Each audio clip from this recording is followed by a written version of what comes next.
রাসূল সাল্লাল্লাহু আলাইহি সাল্লাম বলেছেন, যখন আকাশে কোনো মেঘ থাকবে না, জমিন কোনো ফসল ফলাতে পারবে না, চারদিকে দুর্ভিক্ষ, মানুষ হাহাকার করবে, ঠিক তখনই দাজ্জালের আগমন ঘটবে এবং দাজ্জালের আবির্ভাব ঘটবে।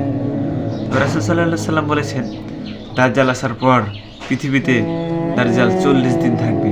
40 দিনের ভিতরে প্রথম দিন হবে 1 বছরের সমান, এবং দ্বিতীয় যে দিনটা হবে সেই দিনটি হবে 1 মাসের সমান, এবং তৃতীয় যে দিনটি হবে সেই দিনটি হবে 1 সপ্তাহের সমান। তার পরবর্তী যে দিনগুলো থাকবে সেই আগের মতো সেই দিনগুলো হবে। রাসূল সাল্লাল্লাহু আলাইহি সাল্লাম বলেছেন, দাজ্জালকে আমরা কিভাবে চিনব?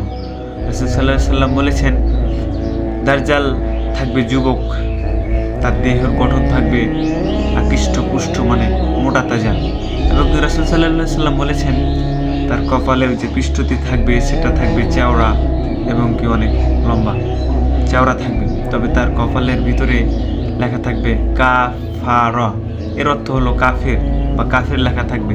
সেই লেখাটি প্রতিটি মানুষই চিনতে পারবে। রাসূল সাল্লাল্লাহু আলাইহি সাল্লাম বলেছেন, তার কপালে থাকবে তার